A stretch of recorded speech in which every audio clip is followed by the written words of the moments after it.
Hello friends, आपका स्वागत है आपके चैनल ब्रेन फूड में। इस वीडियो में हम जो बीए प्रोग्राम के जो स्टूडेंट हैं 6 सेमेस्टर के, जिनका डिसिप्लिन सब्जेक्ट है इकोनॉमिक्स का, economics development and policy in India, मतलब भारत में आर्थिक विकास और नीति। आप जानते हैं कि इसका जो फर्स्ट पार्ट है ना, वो आपके 5th सेमेस्टर में आता है। जैसे यहाँ पे सेकंड लिख रखा है ना, तो ये आपका 6th सेमेस्टर में आता है, और जो आपके ये सेकंड है वो आपका किस में आता है, 6th सेमेस्टर में। ठीक है, तो जैसे कि आप जानते हैं कि मैंने आपको इस चैनल पे यूनिट फर्स्ट जो है आपकी, वो मैंने आपको प्रोवाइड करवा रखी है, प्लस जो यूनिट सेकंड है ना आपकी, इसके मैंने 3 पार्ट्स में इन वीडियोस को मैं प्रोवाइड करवा रही हूँ। एक तो आपका फर्स्ट पार्ट हो गया एंड पार्ट सेकंड, ये दोनों पार्ट आपको मैंने चैनल पे प्रोवाइड करवा दिया है। और ये जो पार्ट होगा, ये कौन सा होगा आपका, ये पार्ट 3 होगा। जो ये वीडियो मैं अभी बना रही हूँ, ये आपका पार्ट 3 होगा। फिर ये कंप्लीटली आपके जितने भी क्वेश्चंस एग्जाम में इस यूनिट से पूछे जा सकते हैं, कोई भी जो भी पॉसिबिलिटीज होंगी किस टाइप के भी बनने की, वो सारे क्वेश्चंस इसके अंदर मैं आपको करवा रही हूँ यूनिट सेकंड। उसके बाद मैं लाऊंगी यूनिट थर्ड आपकी। ठीक है,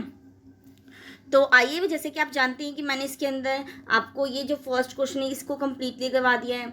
ऐसे ही आपका जो सेकंड क्वेश्चन है वो भी मैंने कंप्लीट करवा रखा है कि भारत में कृषि उत्पादकता को कम होने के प्रमुख कारण बताइए और इसे बढ़ाने के लिए उपयुक्त सुझाव दीजिए। कि उत्पादकता को हम कैसे, मतलब किस कारण से वो कम हो रही है, एक तो ये बताना है, और वो किस कारण से इंक्रीज करा जाए उसको, इसके बारे में आपको सजेशंस देने हैं।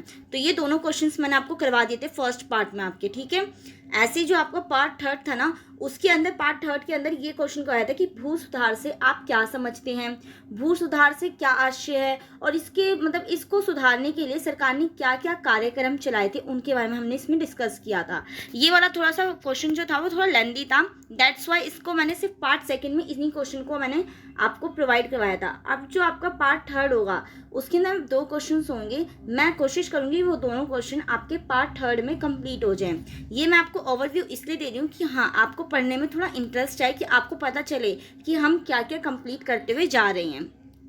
तो देखते हैं जो आपका पार्ट थर्ड में कौन कौन से क्वेश्चंस हैं। तो जैसे कि इसमें है आपका जो फर्स्ट क्वेश्चन है कि हरित क्रांति से क्या आशय है। आपने ज़रूर अपनी 6th 7th 8th क्लास में हरित क्रांति के बारे में ज़रूर सुना होगा और पढ़ा भी होगा कि हरित क्रांति क्या है, परंतु इसमें मैं आपको थोड़ा सा मतलब वास्ट में करवाऊंगी, थोड़ा सा बिग लेवल पे करवाऊंगी, कि हाँ आपको सब समझ में आए क्या लाभ है इसकी, क्या हानियाँ हैं। और इसको जैसे इसमें लिख भी रखा है कि भारत में हरित क्रांति को जन्म देने वाले घटकों के बारे में बताना है, और इस मार्ग में क्या क्या कठिनाइयाँ आई हैं, इसे सफल बनाने के लिए क्या उपयुक्त सुझाव दिए गए हैं। तो हम इन सभी चीज़ों के बारे में पढ़ेंगे। ठीक है, तो जैसे इसमें सेकंड क्वेश्चन आपसे ये भी ऐसे भी पूछ सकता है कि हरित क्रांति क्या है और इसे क्यों लागू किया गया, और इससे किसानों को कैसे लाभ पहुंचा है, इसके बारे में बताना है। तो ये दोनों क्वेश्चन किसी भी टाइप से आपसे पूछ ले जाएं, पूछा है तो हरित क्रांति के ऊपर ही गया है, तो मैं इसके अंदर आपको हरित क्रांति से रिलेटेड सारा एक एक पॉइंट को कंप्लीट करवा दूंगी, जिससे अगर पेपर में कोई भी क्वेश्चन आ जाता है इससे रिलेटेड, तो आप अपनी लैंग्वेज में उसे बनाकर लिख पाएँ। तो आइए अब हम स्टार्ट करते हैं। फर्स्टली तो हम जब हरित क्रांति के बारे में पढ़ने जा रहे हैं, तो आपको तो पहले यही पता होना चाहिए कि आखिर में जो हरित क्रांति का क्या अर्थ होता है, कि हरित क्रांति है क्या। तो आइए अब हम इसके अर्थ को देख लेते हैं कि हरित क्रांति का अर्थ क्या होता है। तो जैसे कि इसमें लिख रखा है कि साधारण शब्दों में कहें तो हरित क्रांति से आशय है कि सिंचित और असिंचित कृषि क्षेत्रों में अधिक उपज देने वाले किस्मों को आधुनिक कृषि पद्धति से उगाकर कृषि उपज में यथासंभव अत्यधिक वृद्धि करने से है। इट मीन्स हम अपनी फसलों का इस तरीके से उत्पादन करें कि वो उसमें क्या हो, अत्यधिक वृद्धि हो। हम नई नई जो आधुनिक जो कृषि की जो पद्धतियां हैं, न्यू न्यू टेक्नोलॉजी है, उसका यूज़ करके, या चाहे हम अभी हरित क्रांति के अंदर अगर आप आगे पढ़ेंगे तो आप देखेंगे कि हरित क्रांति के अंदर ना उन्नत किस्म के बीजों का यूज़ करके कृषि में क्या किया गया था, वृद्धि की गई थी। तो यही है कि इसमें यही बात कही गई है ना कि आधुनिक कृषि पद्धति से उगाकर कृषि उपज में क्या क्या करना है, यथासंभव अधिकाधिक वृद्धि करने से है। और जॉर्ज हरार के अनुसार, जो हमारे विद्वान होते हैं उनके अनुसार है ना, हरित क्रांति से हमारा आशय है कि पिछले दशक में विभिन्न देशों में खाद्यान्नों के उत्पादन में होने वाली आश्चर्यजनक वृद्धि से है। इट मीन जो भी आपके प्रीवियस ईयर में जो भी आपकी फसल हुई होगी, उस फसल में बहुत ज़्यादा एक क्या करना, आश्चर्यजनक वृद्धि होने से मतलब होता है वो क्या कहते हैं, हरित क्रांति, कि पिछले ईयर के कंपैरिजन में इस ईयर बहुत ज़्यादा अधिक मात्रा में क्या होनी चाहिए, वृद्धि होनी चाहिए। तो उसी को इसने क्या कहा है, हरित क्रांति कहा है। वैसे तो अगर देखा जाए तो हरित क्रांति क्या थी, जब अच्छे किस्म के बीजों का यूज़ करके खेती में वृद्धि की गई थी, उपज में खाद्यान्नों में वृद्धि की गई थी, तो उसी को हरित क्रांति कहा गया था। क्यों? क्योंकि हमने इसके अंदर क्या कहे थे, क्रांति आई थी, कृषि क्षेत्र में क्या आई थी, क्रांति आई थी, और इसलिए इसका नाम क्या रखा गया था, हरित क्रांति रखा गया था। तो यही अब इसमें कहा गया है कि हरित क्रांति को जन्म देने वाले घटक क्या हैं। आखिर में कोई भी चीज़ उत्पन्न तो तभी हुई होगी ना जब कोई ना कोई इसके फैक्टर्स होंगे। इट मीन्स कोई ना कोई फैक्टर्स क्या करते हैं, किसी भी चीज़ को उत्पन्न होने के लिए उसके लिए एक कारक के तौर पे काम करते हैं। तो यही बात कही गई है ना कि भारत में हरित क्रांति के लिए निम्नलिखित घटक उत्तरदायी हैं। एक तो आपका हो जाता है कि अधिक उपज देने वाले किस्मों का प्रयोग करना। इट मीन्स जो अधिक उपज देने वाले जो बीज के किस्म होते हैं उनका अत्यधिक उपयोग किया गया था, जिस कारण से क्या हुआ था, हरित क्रांति पनपी थी। ऐसे 1961 से 62 में सघन कृषि जिला कार्यक्रम नामक योजना का प्रारंभ करना, कि क्या किया गया था, ये कार्यक्रम चलाए गए थे जिससे कि क्या हो, अत्यधिक कृषि में उत्पादन क्षमता को देखा जा सके। थर्ड आपका फैक्टर है कि सघन कृषि क्षेत्र कार्यक्रम का विस्तार करना, और इस कार्यक्रम को बहुत ज़्यादा विस्तार किया गया था, हर एक क्षेत्र में, हर एक गांव में, हर एक जिले में इसका क्या किया गया था, इस कार्यक्रम को लेकर लोगों के बीच में जागरूकता फैलाई गई थी। थर्ड पॉइंट आपका आ जाता है कि बहुफसल कार्यक्रम को अपनाना, कि एक ही खेत में बहुत सारे टाइप की क्या करना, एक तरीके से फसलों को बोना, एक तरह से एक ही फसल को ना बोकर हम अलग अलग टाइप की फसलों को क्या करना, उसको उत्पन्न करना, उसको वो करना, फसल करना उसको। तो उसको क्या कहा गया है, बहुफसल कार्यक्रम को अपनाया, तो जिसके कारण क्या होगा, कृषि की उत्पादन क्षमता में वृद्धि होगी। फिफ्थ पॉइंट आपका आ जाता है कि खाद एवं उर्वरकों का अत्यधिक उपयोग करना। जब हरित क्रांति तभी तो आएगी ना, यही तो बात कही है ना कि हरित क्रांति को जन्म देने वाले क्या क्या घटक हैं। तो एक तो ये भी आपका घटक हो जाता है कि हम अच्छे किस्मों के खादों का यूज़ करेंगे, उर्वरकों का यूज़ करेंगे, तो जो मिट्टी की जो उर्वरकता क्षमता है वो बनी रहेगी। तो इसके कारण क्या होगा, अत्यधिक क्या होगी, उपज होगी। तो इसका अत्यधिक अच्छे से क्या करना, यूज़ करना उर्वरकों और खादों का। सिक्स्थ पॉइंट आपका आ जाता है, नेक्स्ट पॉइंट, कि उन्नत बीजों का उपयोग करना। तो ये आपको पता ही चल गया कि इसमें स्टार्टिंग में भी यही मैंने बोला था कि अधिक उपज देने वाले किस्मों का प्रयोग करना, कि जो ज़्यादा से ज़्यादा क्या कर सके, उपज दे सके, उस टाइप की, चाहे बीज हो, चाहे फसल हो, या चाहे कोई भी वो सामान हो, जैसे आपके गेहूं के बीज हो गए, तो इन सबको अच्छी किस्मों का यूज़ करना होता है किसी भी चीज़ का अगर करें तो हम। तो यही है कि हरित क्रांति को इन घटकों ने क्या किया था, पनपी थी। इस कारण से यह एक रणनीति थी जो अक्टूबर 1965 में कृषि उत्पादन बढ़ाने के लिए शुरू की गई थी। कि ये इसलिए ये जो थी ना, ये रणनीति थी जिसको किस लिए स्टार्ट किया गया था, कि कृषि की उत्पादन क्षमता में वृद्धि हो। इसे अलग अलग नाम भी दिए जाते हैं। हरित क्रांति को डिफरेंट नेम से भी जाना जाता है, जैसे नई कृषि नीति कहा जाता है इसे, बीज उर्वरक और प्रौद्योगिकी, इसको इन नामों से भी जाना जाता है। ठीक है, तो इसमें यही कहा गया है ना कि नई कृषि नीति अपनाने से पूर्व भारतीय कृषि की परिस्थितियाँ कुछ इस प्रकार से थी। जब हमने नई कृषि नीति अपनाई थी, जो हरित क्रांति को हमने जब अपनाया था, तो उससे पहले जो भारत की जो कृषि की जो परिस्थिति थी वो किस टाइप से थी, वो हम इसके बारे में चर्चा करते हैं। तो जैसे कि इसमें लिख भी रखा है कि कृषि क्या थी, कम और अनियमित वृद्धि दर्शा रही थी। कि इट मीन्स एक तो जो उत्पादन होता था वो बहुत ज़्यादा कम मात्रा में होता था, और अगर होता था ना जो भी, तो उनमें ना फ्लेक्सिबिलिटी बहुत ज़्यादा थी। मतलब कि ना वो अगर आज ज़्यादा हो गई फसल तो अगले महीने बहुत कम फसल देखने को मिलेगी। मतलब एक नियमित तरीका नहीं था कोई भी फसल को, अगर हम देखा जाए, एनालाइज किया जाए, तो पिछले जो मान लो कि पिछले महीने कुछ 10 क्विंटल की फसल हुई, तो इस महीने 5 क्विंटल या 2 क्विंटल या 1 क्विंटल, मतलब इस टाइप से बहुत ज़्यादा अनियमितता देखी गई थी किसी वो उस क्षेत्र में कृषि के। जब क्या नीति, हरित क्रांति नहीं थी, मतलब नई कृषि नीति नहीं अपनाई गई थी, उससे पहले की स्थिति के बारे में हम चर्चा कर रहे हैं। ऐसे ही कृषि में चरम क्षेत्रीय असमानता तथा बढ़ती हुई अंतर्वर्गीय असमानता भी थी, कि इसके अंदर बहुत ज़्यादा क्या देखा जाता था, असमानता, इनइक्वालिटी देखी जाती थी। लोगों के बीच में क्या नहीं थी, एक तरीके से जो कृषि के क्षेत्र में आपस में क्या नहीं थी, समानताएं नहीं थी, असमानता थी। थर्ड पॉइंट है आपका कि लगातार 2 वर्ष गंभीर सूखे की स्थिति थी। और क्या कहते हैं, जब नई कृषि नीति को हमने नहीं अपनाया था, तो जैसे कि आप जानते ही हैं कि इस टाइम पे क्या था, कृषि का उत्पादन बहुत ज़्यादा कम मात्रा में हो रहा था। और जब कम मात्रा में हो रहा था तो उससे क्या होगा, एक तो भुखमरी की स्थिति उत्पन्न हो जाएगी, या फिर सूखे की स्थिति, या तो आप देखते हैं कि वेदर बहुत ज़्यादा इम्पोर्टेंट रखता है किसानों के लिए। तो अगर मौसम अच्छा नहीं रहेगा तो क्या होगी, उससे सूखे की स्थिति भी उत्पन्न हो जाती थी। क्योंकि उस टाइम पे क्या नहीं लोग करते थे, नई नई प्रौद्योगिकी का यूज़ नहीं करते थे, नई टेक्नोलॉजी का यूज़ नहीं करते थे कृषि क्षेत्र के अंदर। तभी तो हरित क्रांति आई थी, जिससे कि लोगों ने क्या किया था, कृषि क्षेत्र में प्रौद्योगिकी का यूज़ किया था, जो न्यू टेक्नोलॉजी है इनका यूज़ करने लग गए थे। परंतु जब न्यू टेक्नोलॉजी मतलब नई कृषि नीति नहीं आई थी, हरित क्रांति को नहीं लाया गया था, तो उससे पहले लोग क्या करते थे, बारिश पर डिपेंड रहते थे। और जब वो बारिश पर डिपेंड रहेंगे तो उससे क्या होगा, उस मतलब कृषि क्षेत्र में क्या हो गया, एक तरीके से सूखे की स्थिति देखने को मिलती थी।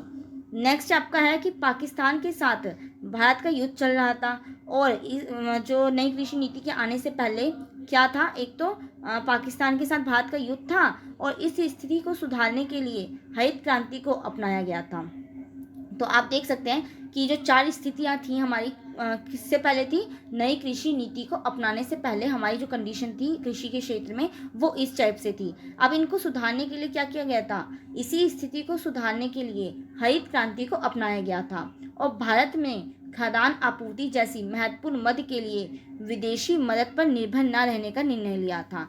कि जो ये हमारे लिए जो बेसिक नीड्स है, एक देखा जाए कि अगर किसी भी राष्ट्र के लिए या किसी भी पर्सन के लिए कोई एक बेसिक नीड होती है, तो आपकी क्या है, बेसिक नीड्स में आपकी क्या जाते हैं, एक तो आपका खाना, कपड़ा, मकान, ये आ जाती हैं आपकी बेसिक चीज़ें। तो यही है कि हम किसी और पर डिपेंडेंट रहे, ये हमारी सरकार को मंजूर नहीं था। इसलिए वो क्या करना चाहती थी, इसके अंदर अपने आप को आत्मनिर्भर बनाना चाहती थी कृषि के क्षेत्र में। तो यही बात इसमें लिखी गई है कि जो भारत ने खाद्यान्न आपूर्ति जैसी महत्वपूर्ण मद के लिए विदेशी मदद पर निर्भर न रहने का क्या किया था, निर्णय किया था। और यही हरित क्रांति की उत्पत्ति बना। और इसी कारण से जो हरित क्रांति की उत्पत्ति हुई, क्योंकि जब आप अगर किसी पे डिपेंडेंट नहीं होते तो आप जानते हैं कि आप खुद बहुत अच्छा करना चाहेंगे, फिर आपको किसी और चीज़ पर डिपेंड होने की नीड नहीं पड़ती, तो आप अपने आपके अंदर क्या करेंगे, इम्प्रूवमेंट करना चाहेंगे।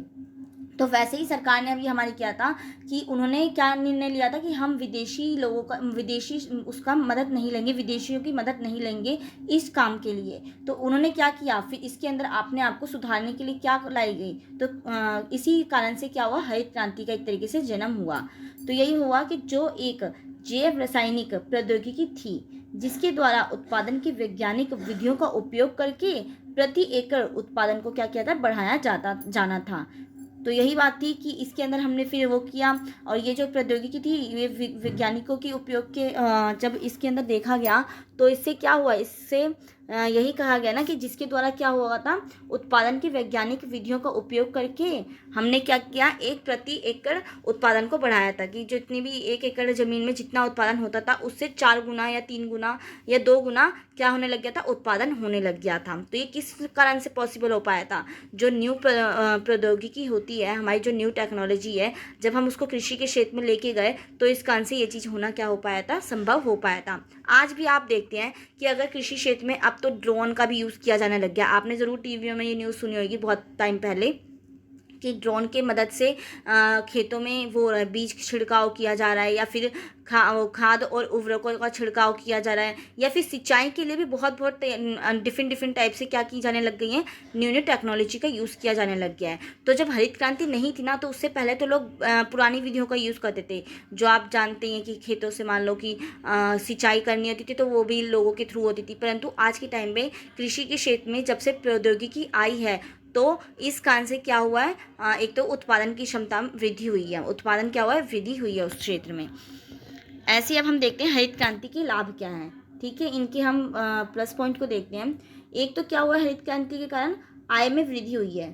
ठीक है, अब कैसे हुई है इसको हम एक्सप्लेन करके देखते हैं। क्योंकि हरित क्रांति काफ़ी वर्षों तक गेहूं और चावल तक सीमित थी। आप जानते हैं कि जब हरित क्रांति थी तो वो मेनली फोकस किस पे था उसका, चावल और गेहूं के उत्पादन में। इट मीन्स गेहूं और चावल की फसल में इसका यूज़ ज़्यादा किया गया था, मतलब इनकी जो बीजों का यूज़ किया गया था, जिसके कारण क्या होता है कि गेहूं की और चावल के उत्पादन में बहुत ज़्यादा अत्यधिक वृद्धि को देखा गया था। तो यही बात कही गई ना कि हरित क्रांति जो स्टार्टिंग में तो क्या थी, बहुत ज़्यादा सीमित थी फसलों में, जैसे कि चावल और गेहूं तक ही सीमित था।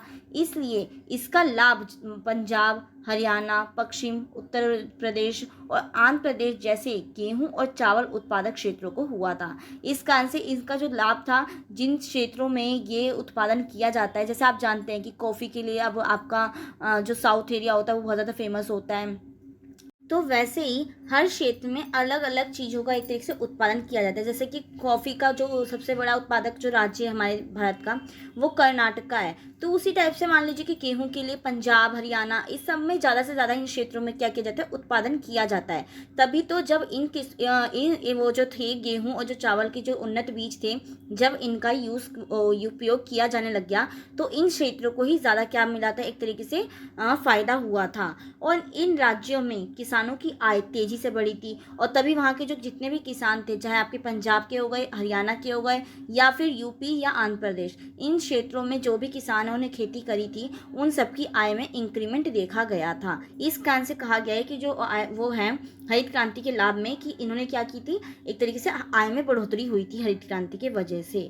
तो इसलिए कहा गया था कि ये जो था हरित क्रांति, इन राज्यों से गरीबी दूर करने में क्या रही थी, सफल रही थी। तो आप इसमें एक पॉइंट ये भी लिख सकते हैं कि गरीबी को दूर किया। अब वो एक तरीके से सीमित मात्रा में किया था, परंतु किया तो था ना, तो एक तरीके से ये भी इसका प्लस पॉइंट हो जाएगा, लाभ में आ जाएगा। सेकंड इसका लाभ है हरित क्रांति के कि सामाजिक क्रांति पर प्रभाव। अब इसमें क्या है, आर्थिक क्रांति के साथ एक सामाजिक क्रांति भी थी। इट मीन्स आपकी इकोनॉमिकल कंडीशन तो अच्छी हुई थी, साथ ही में समाज का एक वो जो सोशली जो नज़रिया था लोगों का कि हमें पुरानी पद्धति का यूज़ करना है, इन सब में भी बदलाव देखा गया था। इस चीज़ों पे भी क्या हुआ था, इफेक्ट पड़ा था। आप जानते हैं कि जो हमारे वो होते हैं बूढ़े बुजुर्ग होते हैं, जो हमारे पूर्वज होते हैं, उनका बहुत ज़्यादा जो उनकी पुरानी नीतियाँ होती हैं वो उन्हीं को फॉलो करते हैं। परंतु अगर वो अपने जीते जी कुछ अच्छा प्रॉफिट देखें कोई नई चीज़ों को लाने से, तो वो उन चीज़ों पे क्या करने लगते हैं, उन पे भी उसका प्रभाव पड़ता है। वैसे ही जो हरित क्रांति थी, उसने ना तो सिर्फ आर्थिक स्थिति में बदलाव किया था, परंतु उन्होंने क्या किया था, सामाजिक स्थिति पर भी उसका प्रभाव पड़ा था हरित क्रांति का।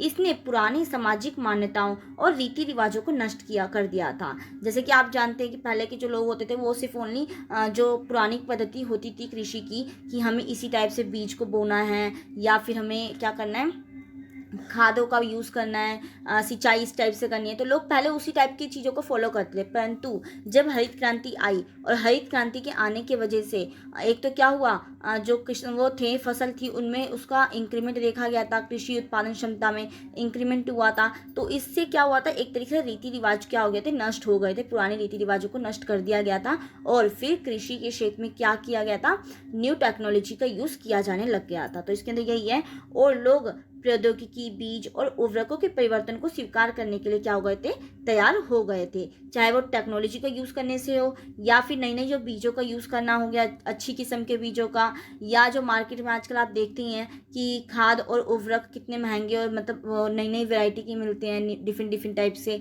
पहले तो लोग क्या करते थे, जो मतलब कि गोबर हो गया, इनके थ्रू क्या करते थे, खादों का निर्माण किया जाता था। परंतु आज के टाइम में तो बहुत ज़्यादा वो हो गया है, तो एक मार्केट से अब उर्वरक भी आसानी से मिल जाते हैं। तो इनको परिवर्तन जो भी हुआ था, इन सबको उन्होंने क्या किया था, स्वीकार करने लग गए थे। इस कारण से कहा जाता है कि हरित क्रांति का एक ये भी लाभ था कि उसने क्या किया था, सामाजिक उसमें भी परिवर्तन आया था, सामाजिक क्रांति आई थी। ठीक है, खेती की पारंपरिक मतलब पुरानी, पारंपरिक मतलब होता है पुरानी, ठीक है, विधियां खेती की आधुनिक विधियों में परिवर्तित हो गई थी। कि इसमें जो पुरानी विधियां थी वो आज की न्यू जो विधियां हैं उनमें उनका चेंज हो गया था, ट्रांसफर हो गया था।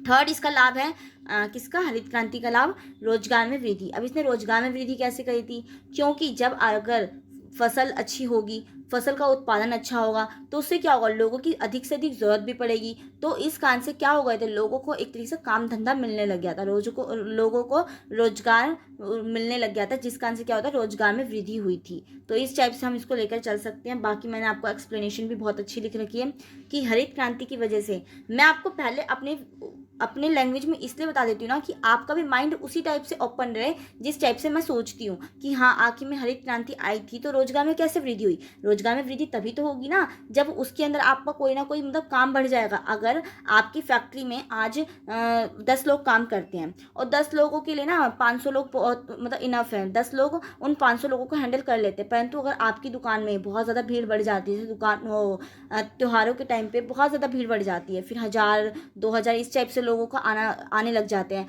तो आप क्या करेंगे, जो आपने अपने कारीगर रख रखे हैं उन कारीगरों की संख्या में वृद्धि करेंगे, तो उससे क्या होगा, लोगों को रोजगारी तो मिलेगा। तो इसी टाइप से जो कृषि था, कृषि के क्षेत्र में जब बदलाव हुआ, जब कृषि की उत्पादन क्षमता में वृद्धि हुई तो उनको हैंडल आउट करने के लिए लोगों की जरूरत हुई, और लोगों की जब जरूरत हुई तो लोगों को क्या मिला, रोजगार मिला। तो इस टाइप से हम सिंपल वे में देख सकते हैं। तो यही बात कही गई है कि हरित क्रांति की वजह से जमीन के एक टुकड़ों पर एक से अधिक फसल उगाने की संभावना के साथ काफ़ी हद तक मौसमी बेरोजगारी की समस्या हल हो गई थी। इट मीन्स पहले लोग सिर्फ जो मौसम रहता था कि इस फसल में ये फसल वो उगानी है हमें, तो इन सब चीज़ों से भी एक छुटकारा मिल गया था।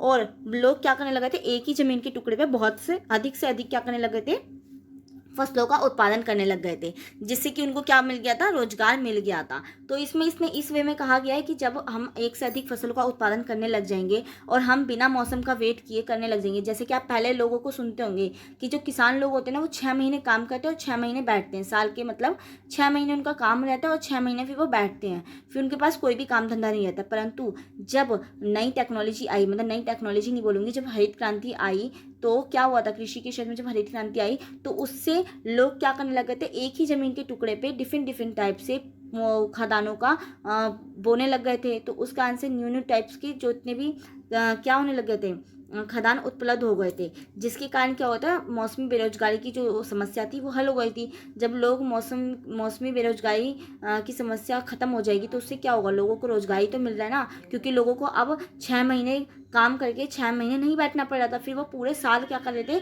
काम उनको मिल पा रहा था। तो इस कारण से कहा गया कि रोजगार में वृद्धि हुई। और जो मैंने आपको पहले अपनी एक्सप्लेनेशन दी थी, आप उस टाइप से भी देख के लिख सकते हैं कि हाँ रोजगार में हम इस टाइप से भी हम सोच सकते हैं कि जब फसल में उत्पादन में वृद्धि होगी तो उसको हैंडल आउट करने के लिए बहुत से लोगों की जरूरत भी पड़ती है, तो उसके कारण भी रोजगार में वृद्धि होगी। तो इसके 2 पर्सपेक्टिव हो सकते हैं, आप इजीली लिख सकते हैं, चाहे जो मैंने आपको इसके अंदर लिख के दे रखा है वो आप तरीका लिख सकते हैं, या जो मैंने आपको वर्चुअली बताया उसको आप लिख सकते हैं। आपकी चॉइस है, आपकी मर्जी, आपको जो पेपर में आप लिखते टाइम पे आपको जो दिमाग में आए आप उस पॉइंट्स को उसको एक्सप्लेन करके लिख सकते हैं। तो यही बात कही गई है कि मौसमी बेरोजगारी की समस्या हल हो गई, क्योंकि इसमें कार्यशील हाथों की आवश्यकता पूरे वर्ष थी और इसके अतिरिक्त पैकेज आदानों के लिए बेहतर सिंचाई सुविधाओं की आवश्यकता थी। तो आप देख सकते हैं इसके अंदर दोनों पॉइंट्स लिख रखे हैं, इससे भी रोजगार के अवसर बढ़े। ठीक है, अब हम देखते हैं कि हरित क्रांति को सफल बनाने के उपाय और हरित क्रांति को सफल बनाने के लिए निम्नलिखित सुझाव जो दिए गए थे वो क्या क्या थे, कि हरित क्रांति को और अच्छे तरीके से हम कैसे वो बना सकते हैं, सफल बना सकते हैं, सक्सेसफुल बना सकते हैं, हरित क्रांति को हम और ज़्यादा सक्सेसफुल कैसे कर सकते हैं, इसके बारे में जो भी सुझाव दिए गए थे अब हम इनके बारे में चर्चा करते हैं। थोड़ी मेरी स्पीड थोड़ी फास्ट हो जा रही होगी क्योंकि मैं थोड़ा ना जब समझाती हूँ तो थोड़ा मेरा फ्लुएंट बढ़ जाता है, मतलब फ्लुएंसी हो जाती है, एक तरीके से फ्लुएंट वे में मैं बोलती हुई चली जाती हूँ, तो थोड़ा स्पीड में आपको पीच ऊपर दिख सकती है, बाकी आप समझ जा रहे होंगे। अगर आपको फिर भी थोड़ा बहुत समझने में प्रॉब्लम हो रही होगी तो आप थोड़ा सा बैक क्लास जाना और फिर उसको वापस से रिपीटेड देखना, आपको सब समझ में आ जाएगा कि मैंने क्या समझाना चाहा आपको। ठीक है, अब हम देखते हैं कि हरित क्रांति को सफल बनाने के उपाय और हरित क्रांति को निम्नलिखित सुझाव क्या क्या दिए गए थे हरित क्रांति को सक्सेसफुल करने के लिए। तो फर्स्ट आपका पॉइंट है कि कृषि उत्पादन से संबंधित सरकारी विभागों में उचित समन्वय होना चाहिए। इट मीन सरकारी जो थे उनके साथ उनका आपसी तालमेल अच्छा होना चाहिए। अगर वो जो कृषि उत्पादन में वृद्धि होती है तो सरकार लोगों को, किसानों को क्या कर सके, सहायता वो कर सके, मुहैया करवा सके, सहायता प्रोवाइड करवा सके। इस टाइप से क्या होनी चाहिए, उनमें आपसी तालमेल होना चाहिए, जिससे कि क्या होगा, हरित क्रांति में वृद्धि होगी। तो ये हरित क्रांति को सफल हो पाएगी। क्योंकि मान लीजिए कि एक तो आपका उत्पादन अच्छा हो रहा है, परंतु जब उत्पादन अच्छा हो रहा है और उन खादानों को रखने के लिए आपके पास कोई जगह ही नहीं है, कोई वही नहीं, बफर चौकी टाइप में नहीं बना रखा है, तो उससे क्या होगा, वो फसल खराब हो जाएंगी। और जब फसल खराब होंगी तो उसका कोई फायदा होगा? जो हरित क्रांति है क्या वो सफल हो पाएगी? लोगों को उसका प्रॉफिट दिखेगा? नहीं दिखेगा, क्योंकि फसल तो आधी ऐसे ही सड़ गल जाएगी। तो इसलिए कहा गया है कि हरित क्रांति तभी सफल बन पाएगी जब हम क्या करेंगे, कृषि उत्पादन के क्षेत्र में, मतलब उससे संबंधित सरकारी विभागों में आपसी क्या होना चाहिए, उनमें तालमेल होगा। तो जो सरकार होगी वो भी क्या करवा पाएगी, हेल्प मुहैया करवा पाएगी किसानों को।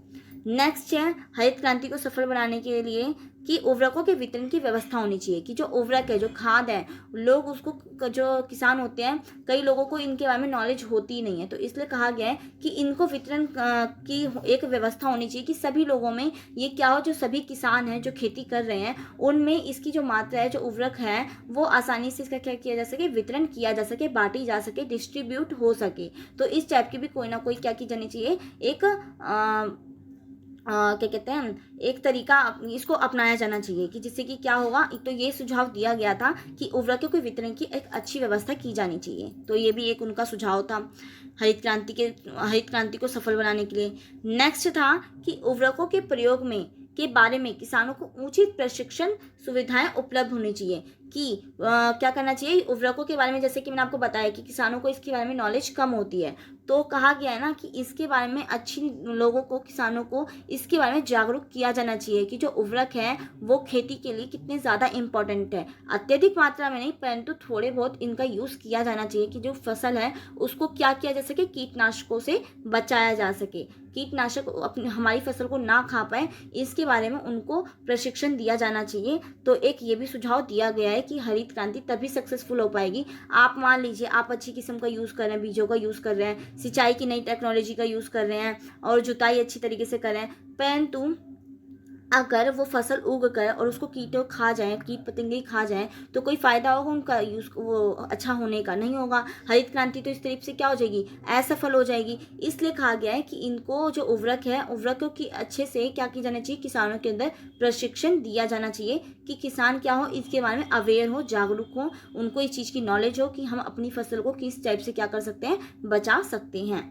नेक्स्ट आपका पॉइंट हो जाता है कि हरित क्रांति को सफल बनाने के लिए क्या सुझाव दिए गए हैं उनमें, कि उपयुक्त व उत्तम बीजों के विकास को प्रोत्साहन दिया जाना चाहिए। कि अच्छी से अच्छी फसलों के बीजों के विकास के बारे में लोगों को क्या किया जाना चाहिए, मोटिवेट किया जाना चाहिए कि हाँ, हमें इस टाइप के बीजों का यूज़ किया जाना चाहिए। तभी जो हरित क्रांति है वो अत्यधिक क्षेत्रों में क्या होगी, फैलेगी और लोगों को इसके बारे में अवेयरनेस होगी। नेक्स्ट पॉइंट है कि फसल बीमा योजना शीघ्रता एवं व्यापकता से लागू किया जाना चाहिए।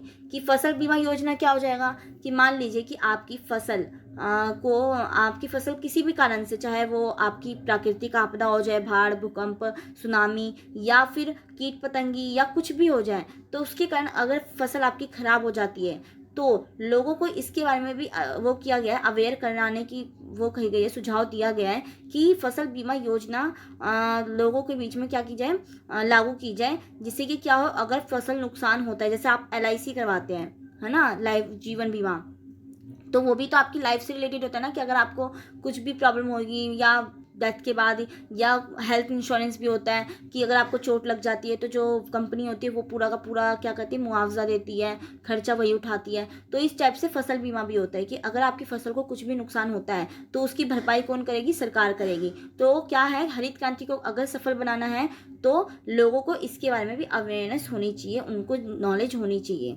और उनके बीच में ये चीज़ें लागू करवानी चाहिए। नेक्स्ट है कि कृषि साख की उचित व्यवस्था की जानी चाहिए।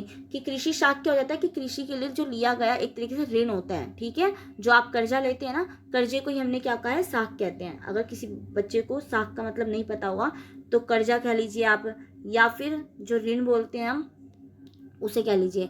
तो इसकी भी उचित व्यवस्था होनी चाहिए कि मान लीजिए कोई गरीब परिवार के तबके से है, गरीब तबके परिवार के तबके से, तो उन लोगों को अगर उनके पास पैसा नहीं है तो सरकार को ऐसी योजना बनाई जानी चाहिए कि उनको भी क्या हो, एक तरीके से उनको ऋण दिया जाए जिससे वो अपनी फसल उगा सकें और अपने परिवार का पेट पालन पोषण कर सकें और भारतीय अर्थव्यवस्था में अपना योगदान दे सकें। तो इसलिए उन्हें सस्ती ब्याज दरें पर ठीक समय पर पर्याप्त मात्रा में ऋण सुविधाएं मिलनी चाहिए। तो इतनी से कम टैक्सीज मतलब वो करने पर ब्याज दर उनकी कम होनी चाहिए जो आपका, ठीक है। ऐसे ही सही समय पे उनको वो चीज़ें प्रोवाइड होनी चाहिए, तभी तो वो सही टाइम पे फसल को उत्पादन कर पाएंगे। तो एक ये भी तरीका है कि हम हरित क्रांति को क्या कर सकते हैं, सफल बना सकते हैं। तो एक ये भी उपाय है। नेक्स्ट है सिंचाई सुविधाओं का विस्तार किया जाना चाहिए कि जो सिंचाई की जो न्यू न्यू टेक्नोलॉजी आ रही है या सिंचाई को अच्छे तरीके से किया जाना चाहिए जिससे कि क्या हो, हमारी जो फसल है वो खराब ना हो। तो एक ये भी कारण है हरित क्रांति को सफल बनाने के उपायों में।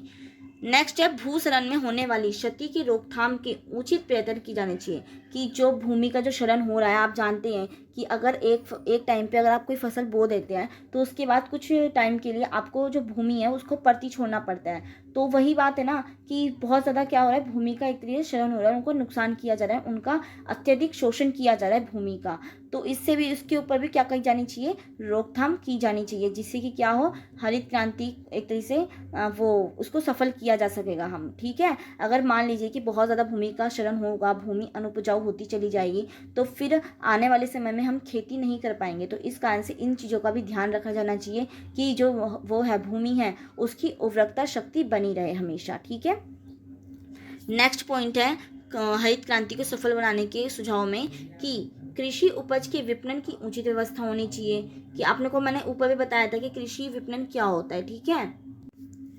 मैं आपको यहाँ पे बता देती हूँ कि कृषि विपणन वही होता है कि जब से मतलब कि देखिए खेती स्टार्ट होने से तक से स्टार्ट होकर जब तक उपभोक्ताओं तो वो प्रोवाइड नहीं हो जाता तब तक की जो विधियाँ होती हैं, जो भी वो होता है प्रोग्राम, वो होता है क्या कहते हैं प्रोसेस होता है, उसको हम वो कहते हैं कृषि विपणन कहते हैं। तो इसकी भी अच्छी सुविधा होनी चाहिए। तो यही बात कही है, तभी हम क्या कर पाएंगे, हरित क्रांति को हम सफल मान सकेंगे। हरित क्रांति तभी क्या होगी, एक तरीके से सफल मानी जाएगी क्योंकि जब तक उपभोक्ताओं को सही मात्रा में सही चीज़ नहीं मिल जाती है तो हम कैसे बोलेंगे कि वो चीज़ों का प्रॉफिट हुआ है। तो इसलिए कहा गया कि हरित क्रांति के सफल होने का एक ये भी है कि अच्छे से क्या की जानी चाहिए, उचित व्यवस्था की जानी चाहिए। तो ये भी सुझाव दिया गया है, तभी क्या हो पाएगी, हरित क्रांति सक्सेसफुल हो पाएगी। नेक्स्ट है कि भूमि का गहनतम एवं अधिकतम उपयोग किया जाना चाहिए। नेक्स्ट पॉइंट है कृषकों को उचित प्रशिक्षण एवं निर्देशन दिया जाना चाहिए कि मतलब जो किसान होते हैं उनको इन चीज़ों के बारे में अच्छी से अच्छी नॉलेज दी जानी चाहिए, तभी वो सही प्रकार से क्या कर पाएंगे, कोई भी वर्क कर पाएंगे अपने कृषि क्षेत्र में। नेक्स्ट है आपका भूमि सुधार कार्यक्रम को शीघ्र क्रियान्वयन होना चाहिए। तो यही कुछ पॉइंट्स है, आप देख सकते हैं कि कुछ पॉइंट्स तो रिपीट भी हो रहे हैं एक तरीके से डिफरेंट लैंग्वेज में यूज़ करके उनको। नेक्स्ट पॉइंट है कि हरित क्रांति को हम सक्सेसफुल तभी मतलब सफल बनाने के जो सुझाव हम दे रहे हैं तो उनमें छोटे किसानों को विशेष सुविधाएं दी जानी चाहिए कि इनमें जो छोटे किसान होते हैं, इनमें जिनके पास वो अपना टर्नओवर मतलब कि ब्याज लेकर या मतलब वो करके पैसे उधार लेकर ऋण लेकर खेती को स्टार्ट करते हैं, तो ऐसे किसानों को थोड़ी सी डिफरेंट मतलब एक स्पेशल सुविधाएं प्रोवाइड की जानी चाहिए, चाहे वो आपका किसी भी क्षेत्र में हो जाए, चाहे वो स्टोरेज क्षेत्र में मान लीजिए कि जो फसल होती है उनका स्टोर करने के लिए भी कुछ ना कुछ चाहिए होता है, तो उस चीज़ों में उनको विशेष सुविधाएं प्रोवाइड करवा दी जाएँ या किसी भी क्षेत्र में। तो इस टाइप से भी हम क्या करेंगे, हरित क्रांति को सफल बना पाएंगे। नेक्स्ट है प्रशासनिक व्यवस्था में सुधार किया जाना चाहिए। विभिन्न विभागों एवं सामुदायिक विकास खंडों, ग्राम पंचायतों, सरकारी संगठनों व साख संस्थाओं में उचित समन्वय किया जाना चाहिए। अब हम देखते हैं कि हरित क्रांति की असफलता के निम्नलिखित कारण क्या थे। अभी हमने देखा कि हरित क्रांति की सफल के उपाय बताने की, कि हरित क्रांति को हम सफल कैसे कर सकते हैं, उसके बारे में सुझाव देने हैं। तो हमने ऊपर ये चीज़ें देख ली थी कि कृषि विपणन सही होनी चाहिए या फिर कृषकों को अधिक मतलब ऋण सही तरीके से दिया जाना चाहिए। तो इस टाइप से हम क्या कर सकते हैं, हरित क्रांति को सफल बना सकते हैं। अब हम देखते हैं कि इसकी असफलता के क्या कारण थे, कि जो हरित क्रांति थी वो असफल हुई थी किन किन कारणों से।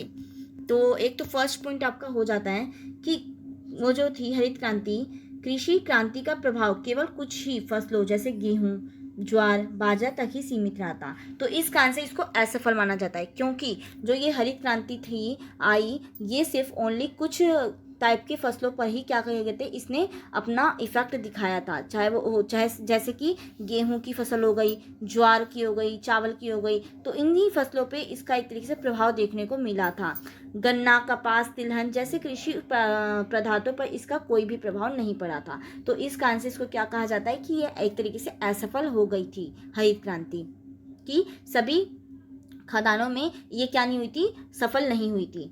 नेक्स्ट है कि हरित क्रांति को इसलिए भी असफल माना जाता है क्योंकि हरित कृषि क्रांति का प्रभाव कुछ ही विकसित क्षेत्रों, जैसे कि जो विकसित जो क्षेत्र थे, जैसे कि पंजाब हो गया, हरियाणा हो गए, मध्य प्रदेश हो गए, कुछ भागों तक ही सीमित रहा था। जैसे कि मैंने आपको ऊपर बताया था कि इन्हीं क्षेत्रों में जो थी किसानों की आय में वृद्धि हुई थी और किसानों को क्या मिला था, रोजगार में भी उनकी वृद्धि देखा गया था। तो ये कुछ क्षेत्रों तक ही सीमित रहा था, कुछ फसलों तक ही सीमित रहा था। इस कारण से इसको क्या कहा जाता है कि ये क्या कैसी हुई थी, असफल हुई थी। अब आपको आप है ना इसको सब टाइटल बनाकर भी लिख सकते हैं, जैसे कि सीमित, क्या करके लिखेंगे, सीमित फसल, ठीक है, सीमित फसल, और फिर इसके अंदर ये एक्सप्लेनेशन दे देंगे।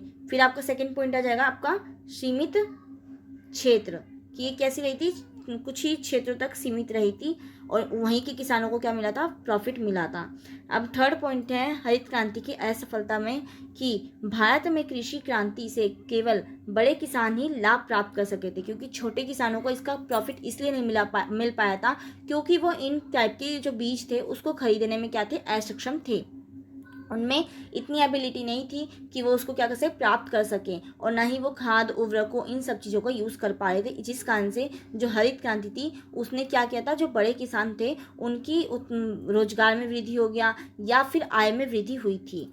तो इससे गांव के क्षेत्रों में असमानताएं बढ़ी। जो गांव के जो छोटे किसान थे उनमें ये देखा गया कि उनमें फिर इसको लेकर क्या देखी गई थी, इनइक्वालिटी देखी गई थी, तथा इस प्रकार से धनी किसान और अधिक धनी हो गया था और जो निर्धन किसान था वो और अधिक निर्धन हो गए थे, क्योंकि जब धनी बहुत ज़्यादा धनी हो जाएंगे तो जो निर्धन है वो तो वैसे ही पहले से निर्धन था, तो और भी ज़्यादा निर्धन हो ही जाएगा। तो यही कहा गया था कि हरित क्रांति का इस कारण से क्या मानी गई थी, असफल मानी गई थी। नेक्स्ट है हरित क्रांति के असफल होने के कारण में कि विस्तृत भूखंडों पर उत्तम खाद एवं बीज एवं नवीन तकनीकों के उपयोग से कृषि योग्य भूमि के कुछ लोगों के हाथों में केंद्रित होने की प्रवृत्ति बढ़ गई थी। कि देखा गया था कि जहाँ पर अच्छी किस्मों का बीजों का यूज़ कर पा रहे थे या खादों का यूज़ कर पा रहे थे, तो जो वहीं के जो किसान थे ना, उनका एक तरीके से तबका वो बढ़ गया था, उनकी पावर बढ़ गई थी। इस कारण से कहा गया ना कि कुछ लोगों के हाथों में क्या होने लग गई थी, जो पावर थी वो क्या होने लग गई थी, केंद्रित होने लग गई थी, इकट्ठा होने लग गई थी। तो इस कारण से भी इसको असफल माना जाता है हरित क्रांति को। नेक्स्ट है कृषि विकास की जो गति थी अत्यधिक धीमी रही थी। अब कृषि विकास की गति इसलिए इसने धीमी कहा है क्योंकि सिर्फ ओनली कुछ फसलों से ही तो हम ये तो नहीं कह सकते ना कि कृषि क्षेत्र में बहुत ज़्यादा क्रांति आ गई थी। हम कुछ फसलों को लेकर नहीं बोल सकते। अगर सभी फसलों में क्रांति देखी जाती, सभी फसलों की जो उत्पादन क्षमता थी उसमें वृद्धि होती, तो हम कह लेते कि जो कृषि था, कृषि क्षेत्र में क्या हुआ था, विकास हुआ था। परंतु इस कारण से इसको क्या कहा गया, असफल माना गया, क्योंकि ओनली ये कुछ फसल पर ही क्या थी, सीमित थी, मतलब कि तो इसलिए कहा गया कि कृषि विकास की गति अत्यधिक धीमी रही थी। अब आपका नेक्स्ट क्वेश्चन है, आपने देख लिया कृषि से रिलेटेड जो भी था आपका हरित क्रांति से रिलेटेड, कि हरित क्रांति के लाभ, हानि और उसके हरित क्रांति को सफल बनाए जाने के लिए क्या क्या उपाय दिए गए थे, इन सब टॉपिक्स को आपने देख लिया। अब हम देख लेते हैं नेक्स्ट क्वेश्चन आपका, कि कृषि विपणन से क्या आशय है और भारत में कृषि विपणन की वर्तमान व्यवस्था क्या है। वैसे मैंने आपको कई बार जितनी भी आपकी फर्स्ट पार्ट हुआ है, सेकंड पार्ट हुआ है, उनमें भी कृषि विपणन का अर्थ बताया है, और अभी मैंने इस क्लास में भी आपको कृषि विपणन का अर्थ बताया है कि जो आप स्टार्ट करते हैं, जो कृषि आप खेती स्टार्ट करते हैं, वहाँ की प्रक्रिया से लेकर आप जब तक उपभोक्ताओं को वो फसल उपलब्ध नहीं करवा देते, तब तक की प्रक्रिया को हम क्या कहते हैं, कृषि विपणन कहते हैं। इन शॉर्ट वे में अगर मैंने आपको सिंपल लैंग्वेज में कहा तो मैं ये कह सकती हूँ। अभी मैं आपको बुकिश लैंग्वेज भी दिखाऊंगी, बुकिश लैंग्वेज तो नहीं कहूँगी मैं आपको ये, क्योंकि मैं आपको बहुत ईजी और बहुत मतलब कंसाइज वे में लाने की कोशिश करती हूँ, जो भी डेफिनेशंस होती हैं, कि आपके सीधे दिमाग में वो बैठ जाए। अगर आपके पास अगर आपके पेपर में ये टर्मिनोलॉजी यूज़ होती है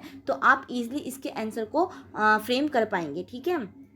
तो मेरी यही कोशिश रहती है कि चाहे कोई भी क्वेश्चन आ जाए, आपको मैं टॉपिक ऐसे क्लियर करवा दूं कि आप उन क्वेश्चंस को अपनी लैंग्वेज में ईजी वे में क्या कर पाएंगे, फ्रेम कर सकें। आपको मेरे को ये मोटिव नहीं रहता कि यही क्वेश्चन पेपर में आएगा, ऐसा कुछ नहीं होता कि यही क्वेश्चन एग्जैक्ट उठ के आ जाए, बट हाँ इस टॉपिक से रिलेटेड जरूर क्वेश्चन आएगा। जो मैं आपको टॉपिक करवा रही हूँ, चाहे वो हरित क्रांति का टॉपिक हो गया, कृषि विपणन हो गया, या भारतीय अर्थव्यवस्था में कृषि का क्या वो रहा था, स्थिति रही थी, स्वतंत्रता से पहले भारतीय कृषि किस टाइप से थी। तो ये जो भी टॉपिक करवा रही हूँ ये आपके लिए ही बेनिफिशियल है, क्योंकि इन्हीं टॉपिक में से घूमकर आपसे क्वेश्चन को बनाया जा सकता है। अब हम देख लेते हैं कि कृषि विपणन से क्या आशय है और भारत में कृषि विपणन की वर्तमान व्यवस्था क्या है। नेक्स्ट इसी क्वेश्चन को इस टाइप से भी पूछ सकता है कि कृषि विपणन की मुख्य समस्याएं, दोष, कठिनाइयां क्या है और उन्हें सुधारने के उपाय भी बताने हैं। ठीक है, तो आइए हम स्टार्ट करते हैं कि कृषि विपणन से क्या तात्पर्य है, उसका क्या अर्थ है। तो उन सभी क्रियाओं से, जो कृषि विपणन से तात्पर्य है, उन सभी क्रियाओं से है जिनका संबंध कृषि उत्पादन का किसान के खेत से अंतिम ग्राहकों तक उपलब्ध कराने में प्रयुक्त की जाती है। इट मीन्स जो आप कृषि का उत्पादन करना स्टार्ट करते हैं, तो उस वहाँ से स्टार्ट होकर आप जब तक अंतिम जो ग्राहक आपका होता है उस तक उस चीज़ को प्रोवाइड नहीं करवा पाते, उपलब्ध नहीं करवा पाते, तब तक की क्रिया को क्या कहते हैं, उपलब्ध कराने की क्रिया को क्या कहते हैं, कृषि विपणन कहते हैं। ठीक है, अगर वो उपलब्ध किसानों तक नहीं हो पाई तो उस क्रिया को एक तरीके से कृषि विपणन नहीं कहा जाएगा, वो एंड प्रोसेस तक की क्रिया को क्या कहा जाता है, कृषि विपणन कहा जाता है। अब हम देखते हैं कृषि विपणन के अंतर्गत वह सभी सेवाएं जानी जाती हैं जो कृषि उपज को खेत से लेकर उपभोक्ता तक पहुंचाने में क्या करनी पड़ती है, प्रयुक्त होती है। इनमें से वो सारी क्रियाएं आ जाती हैं जो हम कृषि का एक तरीके से उपज करते हैं, जो हम फसल होते हैं उसको बोते हैं, तब से लेकर स्टार्ट प्रक्रिया को जब तक जो उपभोक्ता तक पहुंचने में जितनी भी वो होती हैं, सेवाएं होती हैं, जितनी भी क्रियाएं होती हैं, उन सब का इन्वॉल्वमेंट किसके अंदर होता है, कृषि विपणन ही कहलाती है। तो ये बात की गई है कि कृषि विपणन के अंतर्गत वह सभी सेवाएं जानी जाती हैं जो कृषि उपज को खेत से लेकर उपभोक्ता तक पहुंचाने में प्रयुक्त की जानी चाहिए। अब हम इसकी डिफरेंट जो विद्वान हैं उनके भी क्या ले लेते हैं, डेफिनेशंस देख लेते हैं कि उन्होंने क्या अपने नज़रिए में कृषि विपणन को कहा है।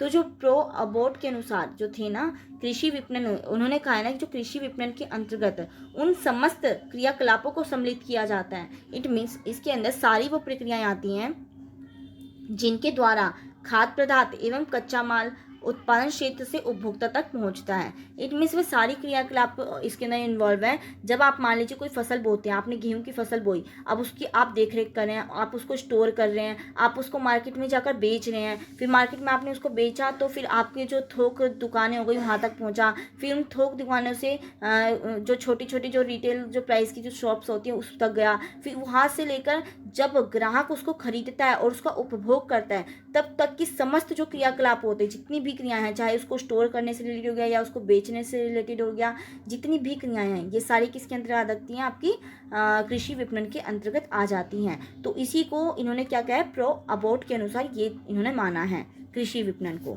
इन्होंने ये डेफिनेशन दी है। अब हम देखते हैं एक और जो विद्वान है एपी गुप्ता के अनुसार, कि एपी गुप्ता के अनुसार उन्होंने क्या बताया है जो कृषि विपणन है आखिर में वो है क्या। तो उन्होंने बोला है कि कृषि विपणन से तात्पर्य है उन कार्य क्रियाओं और सेवाओं को करने से है जिनके द्वारा जो मूल उत्पादक होता है तथा अंतिम उपभोक्ता के मध्य वस्तु के लेन देन का संबंध स्थापित होता है। कि जो आपका स्टार्टिंग स्टेज का जो उत्पाद वो होता है, आपका जो प्रोडक्ट होता है उस तक को लेकर जो अंतिम उपभोक्ता होता है, जो अंतिम उपभोक्ता कौन हो गए, हम ही सब हो गए, क्योंकि हम उसको क्या कर लेते हैं, कंज्यूम कर लेते हैं। तो यही कहा गया कि इन सब की जितनी भी लेन देन की जो क्रियाएं होती हैं इसको हमने क्या कहा है, कृषि विपणन कहा है। उनका ये तात्पर्य है कृषि विपणन से। ठीक है, जो आपके एपी गुप्ता है। तो आपने देख ले दोनों स्कॉलर्स के जो भी डेफिनेशंस होती हैं उन्होंने क्या दी हैं, और बाकी सिंपल लैंग्वेज में कृषि विपणन क्या होता है ये मैंने आपको इस डेफिनेशन के थ्रू क्या कर दिया, बता दिया। ठीक है, अब हम देखते हैं कि भारत में कृषि विपणन की प्रमुख समस्याएं, एक मीन्स कृषि विपणन से रिलेटेड क्या क्या प्रॉब्लम्स हैं और इसके क्या क्या दोष हैं, इनके बारे में अब हम देखते हैं। ठीक है, तो फर्स्टली तो आपका यही है कि मध्यस्थों की अधिकता। अब आप मान लीजिए खेती करते हैं तो आप उससे फसल उगाते हैं तो आपको सरकार को कुछ टैक्स देना होता है। तो पहले के टाइम पे क्या होता था ना कि इसमें एक मीडिएटर होता था जिसे हम जमींदार भी कह देते थे, ठीक है। तो वो जमींदार क्या करता था ना, किसानों से खेती करवाता था और उनसे टैक्स लेकर सरकार को देता था। परंतु जो मध्यस्थ होता था ना, वो क्या करता था, बीच में से कुछ जो टैक्स के पैसे थे वो अपने पास रख लेता था और आधे पैसे क्या करता था, फिर सरकार को देता था। तो इससे क्या करेगा, वो किसानों से ज़्यादा पैसे ऐंठेगा, किसानों से ज़्यादा पैसे लेगा, तभी तो वो अपने पास कुछ पैसे बचा कर फिर सरकार को देगा। तो इस कारण से क्या होता था कि इसके कारण भी जो कृषि विपणन की में क्या थी, एक तरीके से ये एक दोष था, एक समस्या थी। क्यों? मध्यस्थों की अधिकता की, बहुत ज़्यादा मध्यस्थों की क्या होने लग गई थी, अधिकता हो गई थी। तो आइए हम इसको इसके अंदर अच्छे से जो मैंने लिख रखा है इसके वो मैं आपको एक्सप्लेन कर देती हूँ इस लैंग्वेज में। तो जैसे कि इसमें लिख रखा है कि भारत में कृषि विपणन के क्षेत्र में यदि देखा जाए तो कृषकों एवं उपभोक्ताओं के बीच मध्यस्थों की एक लंबी श्रृंखला होती है। कि अगर इस कृषि विपणन के क्षेत्र में अगर देखा जाता है ना, तो जो मध्यस्थ होते थे, जैसे कि मैंने आपको बताया कि हाँ वो क्या करते थे, किसानों से टैक्स लेते थे और सरकार तक उस टैक्स को पहुंचाते थे। पहले के टाइम पे ऐसा होता था। तो इसकी एक बहुत लंबी श्रृंखला होती है जिसमें गांव का साहूकार हो गया, महाजन हो गए, या फिर घूमता फिरता व्यापारी, या वो कच्चा अड़तिया या पक्का अड़तिया, जैसे हम पुराने टाइम में तब इसको कहा जाता था मध्यस्थों को कि ये इस टाइप के होते थे, या फिर थोक व्यापारी या मील वाला या दलाल या फुटकर व्यापारी आदि भी इसके अंदर क्या होते थे, शामिल होते थे। जो ये मध्यस्थ होते थे वो ये सब हुआ करते थे, चाहे फिर वो साहूकार होता था आपका, या फिर कोई भी मतलब जो बड़े बड़े जो किसान होते थे ना, वो भी इसके अंदर अपनी इन्वॉल्वमेंट दिखाते थे मध्यस्थता के अंदर। तो ये यही सारे होते थे जो क्या करते थे कि विशेष बात यह है ना कि इन सभी के द्वारा कुछ लाभ अवश्य लिया जाता था। परिणाम स्वरूप उपभोक्ता द्वारा लिए जाने वाले मूल्यों का एक महत्वपूर्ण हिस्सा यही मध्यस्थ ले लेते थे। जैसे कि मैंने आपको बताया कि कुछ हिस्सा ये अपने पास रखेंगे तभी तो ये आगे फिर वो करेंगे ना, पैसों को आपके जो कर हैं या टैक्सेस जो भी आप चुकाते हैं, जो किसान होते थे जो टैक्स चुकाते थे सरकार को, तो वो इनमें से कुछ हिस्सा अपने पास रख लेते थे। तो अगर वो कुछ हिस्सा अपने पास रखेंगे तो वो किसानों से क्या लेंगे, एक्स्ट्रा मनी लेंगे, तभी तो कुछ हिस्सा अपने पास रख पाएंगे और फिर कुछ पैसे किसको देंगे, सरकार को देंगे। तो इस टाइप से कि किसानों का एक बहुत बड़ा हिस्सा उनका कौन रख लेता था, ये मध्यस्थ ही रख लेते थे। तो यही बात कही है कि जो कृषि विपणन की एक समस्या ये थी कि मध्यस्थों की बहुत ज़्यादा क्या थी, अधिकता थी। नेक्स्ट आपका हम देखते हैं कि मंडियों की कृतियाँ। अब मंडियों की कृतियों में क्या जाता है, अब इसमें यह है ना कि भारत में बहुत सी मंडियां अभी भी नियमित नहीं हैं। इन अनियमित मंडियों में अनेक तरह की अनियमितताएं देखी जाती हैं। जो आपके बाजार होते हैं उसको कहा गया है, इस मंडियां आप समझ रहे होंगे कि हिंदी लैंग्वेज में जो आपके आप देखते होंगे कि जो मार्केट्स होती हैं, जो बाजार होते हैं, उन्हीं को हम मंडियां भी कहते हैं। तो उनमें कुछ बुराइयां कही गई हैं कि एक तो ये मंडियां कैसी होती थी, नियमित नहीं होती थी, अनियमित होती थी। अभी इसमें ऐसा क्यों कहा है, जैसे कि आप देख सकते हैं कि तराजू बाट में गड़बड़ी होना, कि पहले के टाइम पे जो वो थे वो क्या करते थे, उसके नीचे चिम्बक लगा देते थे। बहुत से डिफरेंट अब तो डिजिटल जो चलने लग गई है ना, आपकी जो डिजिटल वो चलने लग गए हैं तराजू, उनमें भी आजकल देखेंगे तो बहुत ज़्यादा घपले किए जा रहे हैं। जो दुकानदार होते हैं वो भी उसके अंदर बहुत ज़्यादा गड़बड़ी करते हैं।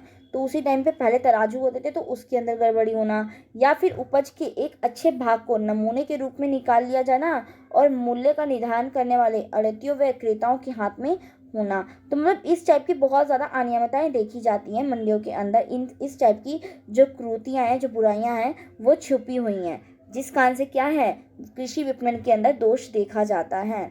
या दलाल का सदा क्रेता के पक्ष में कार्य करना और विवाद की स्थिति में किसान के हितों की रक्षा करने वाले इन मंडियों में कोई ना होना, किसी का भी ना होना। इट मीन्स अगर कुछ भी विवाद की स्थिति उत्पन्न हो जाती है कि मान लीजिए कि किसान अपने फसल को बेचने के लिए मंडियों में लेके गए और उनको किसानों को सही उनकी कीमत नहीं दी जा रही, उनकी फसल की सही कीमत नहीं दी जा रही, तो इस विवाद को सॉर्ट आउट करने के लिए भी कोई भी वहाँ पर क्या नहीं होता था, सहायक नहीं होता था। इट मीन्स आप किसी के थ्रू किसी को भी ऐसा नहीं बोल सकते थे कि हाँ इन्होंने हमारे साथ क्या किया है, कुछ ना कुछ घपलेबाजी करी है। परंतु आज के टाइम में आप देखेंगे तो सरकार ने सहकारी खेती स्टार्ट करी है, और कृषि विपणन में बहुत ज़्यादा सुधार करके उन्होंने क्या किया है, कोई ना कोई किसान का विवाद को सुनने के लिए वहाँ पर क्या होता है, मौजूद होता है और उनको न्याय दिलवाता है। तो इस टाइप से पहले के टाइम पे क्या नहीं होता था, इन्हीं चीज़ों में बुराइयां देखी जाती थी कृषि विपणन के क्षेत्र में। ठीक है, इस प्रकार की अनियमितताओं को हम भारत में कृषि विपणन का क्या कहते हैं, दोष कह सकते हैं। यही चीज़ें हम देखते हैं, तो इसी को हमने क्या कहा है, कृषि विपणन के अंतर्गत दोष। नेक्स्ट आपका है बाजार व्यय में अधिकता। अब बाजार व्यय में कि इसमें क्या है कि जो अनियमित मंडियों में कृषकों से ऐसे अनेक प्रकार के व्यय लिए जाते हैं जो उन्हें देना क्या होता है, अनिवार्य माना जाता है। जैसे आढ़त, तुलाई, दलाली, पल्लेदारी, मतलब हम ये थोड़ी वैसी लैंग्वेज हो जाती है, मार्केट्स की लैंग्वेज हो जाती है, तो इनको मैं आपको अच्छे से एक्सप्लेन नहीं कर पाऊंगी कि आढ़त क्या होता है, धुलाई क्या होता है। इसमें जैसे आप देखते हैं ना, दलाली देना, दलाल को तो आपने वर्ड सुन रखा होगा कि हाँ इनकी क्या कहते हैं, दलाली दी जाती है। तो उसमें बहुत ज़्यादा खर्चा किया जाता था बाजारों में, इसके ऊपर बहुत ज़्यादा अत्यधिक मात्रा में खर्चा करवाया जाता था, व्यय करवाया जाता था। तो इस कारण से भी कहा क्या गया है कि हमने किसके अंदर देखते हैं दोष, कृषि विपणन के क्षेत्र में इसी चीज़ों को क्या कहा है, एक दोष के रूप में माना गया है। इन व्ययों के अतिरिक्त उनसे और भी अधिक व्यय वसूल किया जाता था। जो कृषक होते थे उनसे इनके अतिरिक्त और भी टाइप की क्या किए जाते थे, खर्चा करवाया जाता था, व्यय करवाया जाता था। जैसे आपका धर्मदा, गौशाला, रामलीला, धर्मशाला, मतलब कि कोई ना कोई प्रोग्राम के बहाने से उनसे क्या किए जाते थे, पैसे ले लिए जाते थे। तो इस कारण से भी इसको क्या किया है, कृषि विपणन के अंदर दोष माना गया है कि बाजार व्यय में अधिकता है। ठीक है, नेक्स्ट आपका पॉइंट है उसके अंदर कृषि विपणन के दोष में कि श्रेणीकरण एवं प्रमाणीकरण का अभाव होना। अब इस श्रेणीकरण और प्रमापीकरण क्या है, तो इसके अंदर मैं आपको अच्छे से एक्सप्लेन करती हूँ कि भारतीय मंडियों में जो कृषि उत्पाद बिकने के लिए आते हैं वह प्राय कैसे होते हैं, अवर्गीकृत एवं अप्रत्याशित होते हैं।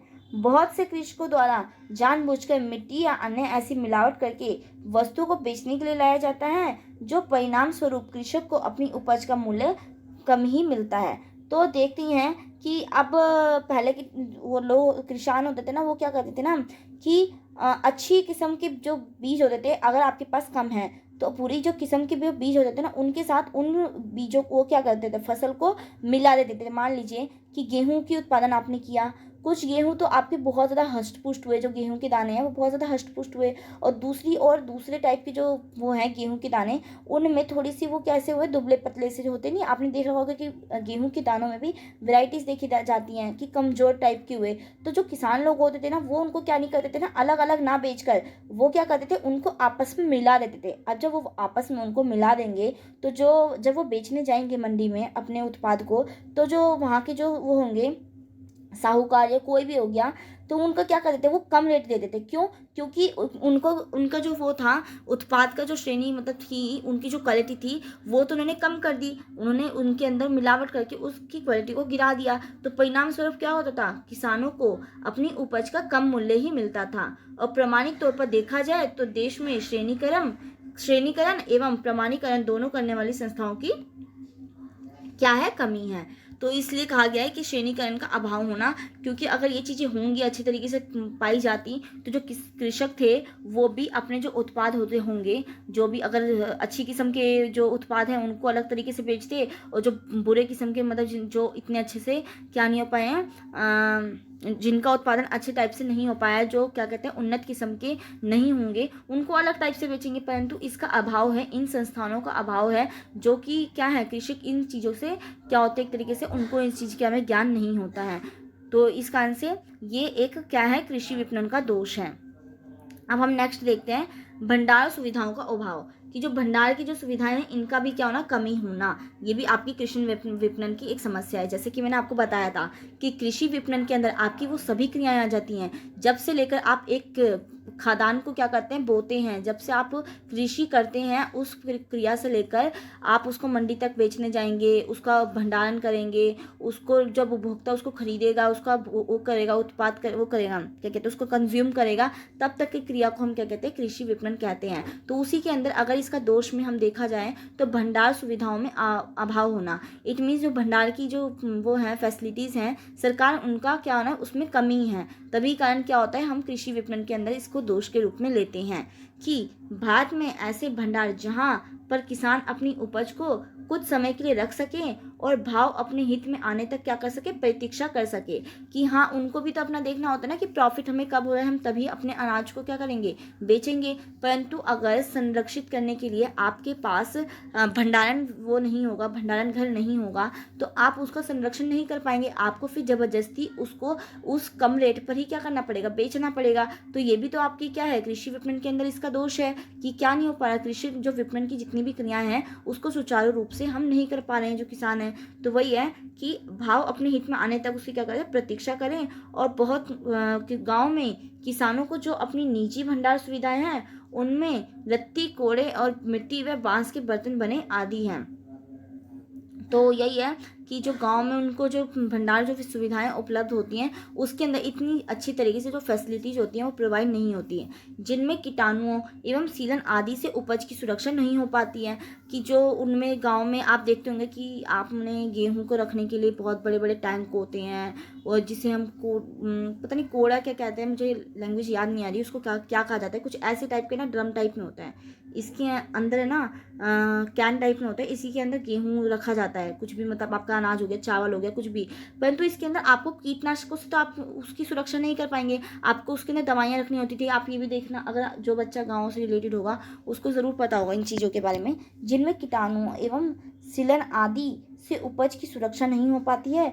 फलस्वरूप कृषक को अपनी उपज को शीघ्र ही बेचने के क्या करना पड़ता है, बाध्य होना पड़ता है, जो क्या है एक कृषि विपणन का दोष है। क्योंकि क्या नहीं है, भंडार की सुविधा उपलब्ध नहीं है, जिस कारण से जो किसान है उनको कम रेट होते हुए भी अपनी जो फसल है उसको जल्दी से जल्दी क्या करना होता है, निकालना होता है, क्योंकि उनके पास क्या नहीं है, भंडार की सुविधा, भंडारण करने की सुविधा उपलब्ध नहीं है। अब हम देखते हैं कि कृषि विपणन की जो समस्याएं थी, अभी हमने सारी समस्याएं पढ़ी कि भंडारण सुविधाओं का अभाव होना, श्रेणीकरण एवं प्रमापीकरण का अभाव होना, या फिर मध्यस्थों की क्या होना, संख्या ज़्यादा होना। तो इस टाइप से हमने इनकी वो देखी, अभी समस्याएं देखी, जितनी भी प्रॉब्लम्स थी। अब हम देखते हैं कि इसको कैसे दूर किया जाए। ठीक है, इसको दूर करने के क्या उपाय करे गए हैं, सरकार ने क्या कार्यक्रम चलाए हैं, या फिर लोगों ने क्या किया है, किसानों ने क्या किया है, इनको लेकर हम देखते हैं। तो भारत कृषि विपणन की समस्याओं को दूर करने के लिए सरकार द्वारा निम्नलिखित कदम उठाए गए हैं। अब क्या नियमित वो करे गए हैं, एक तो फर्स्ट आपका पॉइंट हो गया नियमित मंडियों की स्थापना। ऊपर आपने भी क्या पढ़ा था कि नियमित मंडियों के अभाव होना, कि नियमित मंडियां नहीं होती थी, अनियमित मंडियां होती थी, जिनमें क्या नहीं होता था, कोई भी कार्य सही तरीके से सुचारू रूप से नहीं हो पाता था। परंतु क्या किया सरकार ने, ये कदम उठाया कृषि विपणन के दोष को हटाने के लिए उन्होंने नियमित मंडियों की स्थापना करी।